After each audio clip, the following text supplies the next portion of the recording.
Esta es la historia de Charles Manson, más conocido como líder de la secta diabólica llamada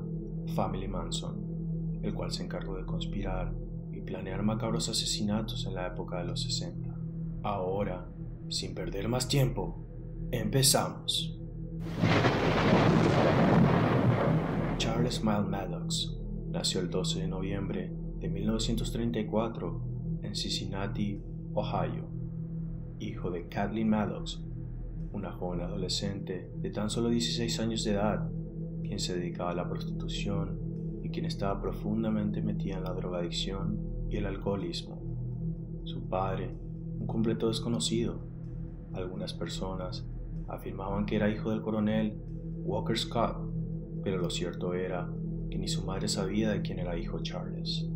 Kathleen estuvo casada poco tiempo con un obrero llamado William Manson, quien le daría el apellido al pequeño Charles. Charles Manson tuvo una infancia desafortunada, creció en un completo abandono e inclusive a la edad de tan solo 5 años su madre lo vendería a una mesera que no tenía hijos por tan solo una jarra de cerveza. Uno de sus tíos lo rescataría y lo llevaría con él a McChichen, Virginia Occidental, donde estuvo con ellos un tiempo, pero ese tiempo no la pasó bien, ya que sus familiares eran muy religiosos y maltratadores. A corta edad, Manson fue golpeado en el colegio por uno de sus compañeros y sus tíos, al enterarse, se enfurecieron con Charles por haberse dejado golpear y de castigo lo vistieron de niña y le propinaron una paliza. Esto y muchos episodios de violencia y hambre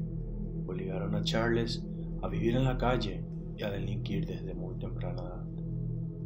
Ya en el año de 1947, y con tan solo 13 años de edad, realizó su primer robo a mano armada en una tienda de alimentos. Esto ocasionó que fuera enviado a un reclusorio, del cual escapó 4 días después. Ya en el año de 1951, y con un sinfín de arrestos y fugas, este fue enviado a la cárcel por conducir un vehículo robado, aunque tan solo 3 años después, este fue liberado por buen comportamiento. En ese mismo año, contrajo matrimonio con Rosalie Jean Willis, una enfermera de 17 años de edad, con quien tendría un hijo, el cual se suicidaría en los años 90. Charles nuevamente fue enviado a prisión y encarcelado por proxenetismo, robo de cheques, entre otros, lugar donde pasó varios años, y el cual durante sus tiempos libres se dedicó a leer libros sobre sectas diabólicas, esoterismo y cómo influir y controlar la mente de otras personas. Una vez ya estando en libertad, decide formar una secta, la cual llamaría Family Manson, secta la cual más adelante se convertiría en una celebridad criminal. En los años 60, en Los Ángeles, California, prevalecía la denominada época hippie, y del cual Manson tomó ventaja, acogiendo adolescentes desorientados y disgustados con sus familias, ofreciéndoles una vida libre, llena de amor, paz, drogas, sexo y alcohol, razón la cual su comunidad pudo crecer rápidamente, llegando a tener más de 100 seguidores. Un día cualquiera, 2 de sus más fieles seguidoras fueron recogidas en una carretera por el famoso baterista Dennis Wilson, del grupo The Beach Boys. Uno de los sueños más grandes de Charles era el de ser famoso,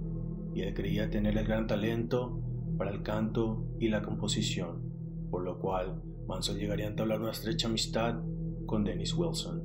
el cual decidiría ayudarlo, pensando que éste tenía talento y grandes ideas musicales, y a cambio Charles le prestaba a sus amigas para tener relaciones sexuales. En poco tiempo, más de 15 mujeres y 3 hombres, incluido a Charles, estaban viviendo en la casa del baterista. Pero este se empezó a dar cuenta que Charles estaba loco y decidió sacarlo de su casa, lo cual enfureció a Charles, ya que The Beach Boys estaba a punto de sacar una canción donde él era el autor de la letra, llamado Cease to Exist. Ese proyecto no solo se vino abajo, sino que también habrían modificado su letra y dado un nuevo nombre, Never Learn Not to Love. Pero aunque este proyecto nunca se materializó, Charles se volvía cada vez más popular,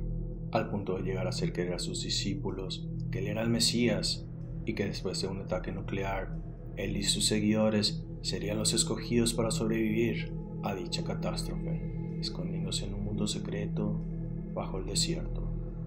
Pero sus visiones proféticas iban más allá, donde según él, los integrantes de la banda The Beatles le enviaban mensajes escondidos en sus canciones, los cuales él habría descifrado, donde la guerra racial estaba próxima y ellos tendrían que ser los guías, ya que una vez la población afro ganara, ellos no sabrían cómo liderar el mundo. Pero su locura no tenía límite. Cegado por la envidia y la rabia, este decide atacar a las celebridades en Hollywood, y para la noche del 8 de agosto de 1969, Charles planeó una gran venganza, dando la orden a 4 de sus más fieles discípulos, quienes en compañía de él fueron a Beverly Hills, a la casa donde tiempo atrás vivía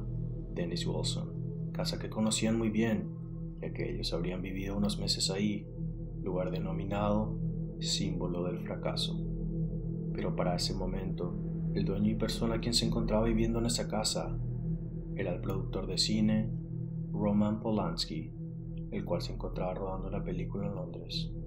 al contrario de su familia, quienes esa misma noche se encontraban en la vivienda. Fue así que esa noche fueron brutalmente asesinados Sharon Tate, esposa de Polanski, y 4 personas más, identificados como Abigail Folger, heredera de la marca de café Folger; Jay Sebring, estilista de los famosos; Wojciech Frykowski, guionista y amigo de Polanski;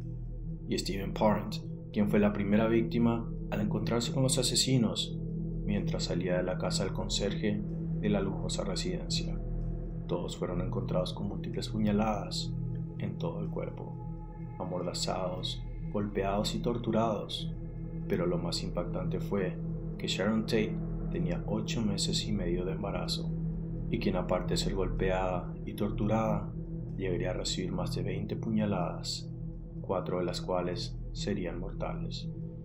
Esto no sería todo, ya que el 9 de agosto, Charles y su secta continuaron con los diabólicos y sangrientos asesinatos. Esta vez, las víctimas fueron los millonarios esposos, Lino y Rosemary LaBianca, quienes fueron asesinados cruel y despiadadamente, dejando en sus paredes mensajes como «Muerte a los cerdos» y el nombre de la famosa canción «Helter Skelter». Todo esto fue provocado por la ira y envidia que sentía Charles por las personas que se encontraban en el medio, lo cual hizo que éste planeara la muerte de otras celebridades como Elizabeth Taylor y su esposo Frank Sinatra, sin poder llegar a ejecutarlas. Casi 2 meses después, y sin pistas de los macabros asesinatos, Susan Atkins, una de las perpetuadoras de los crímenes, quien se encontraba en prisión por un delito menor, le comentó a una de sus compañeras de celda de manera muy orgullosa su participación en los crímenes ejecutados el 8 y 9 de agosto. Fue así que la reclusa daría parte a las autoridades, llevando eventualmente al arresto de Charles Manson, Susan Atkins, Charles Tex Watson, Patricia Krenwinkel y Leslie Van Houten, todos parte de la secta Manson. No obstante, el 22 de abril del año de 1971 se declaró a Charles Manson culpable de conspiración y asesinato en primer grado. Manson sería sentenciado a pena de muerte, la cual fue removida por considerarse inconstitucional en el año de 1972. Por este motivo, él y sus 4 cómplices fueron condenados a cadena perpetua sin libertad condicional. Poco tiempo después, Charles lanzó un libro llamado Lie, The Love and Terror Cult, con el fin de recoger fondos para su defensa, realizando 2 apelaciones a lo largo de su estadía en la cárcel, sin éxito alguno. Por su parte, Charles, estando preso, seguía siendo influyente en la sociedad, a tal punto que se le atribuye el asesinato de su primer abogado, el cual habría aparecido muerto pocos días después de renunciar a su caso, sin dejar a un lado que muchos artistas eran seguidores de Charles Manson. Artistas como Marilyn Manson, el cual se escogió su nombre artístico en parte como tributo a Manson, o el cantante del grupo Guns N' Roses, quien habría aparecido en un concierto con una foto de Charles Manson plasmada en su camiseta, sin mencionar que ha sido el hombre al cual le han llegado más cartas de amor y solicitudes de entrevista estando en prisión, haciendo de este un personaje muy popular, aunque en el año de 1985 uno de sus compañeros de prisión quiso quemarlo vivo, vertiendo en él pintura y prendiéndole fuego, pero a pesar de sus quemaduras de primer y segundo grado, este saldría ileso. No sería hasta el 15 de noviembre del 2017 que Manson fallecería de causas naturales, una semana después de cumplir sus 83 años de edad. Y si te gustó lo que viste y querés ver más videos como este, no se te olvide suscribirte, tocar el botón de la campanita, darnos un like, compartir el video y comentar. Muchísimas gracias y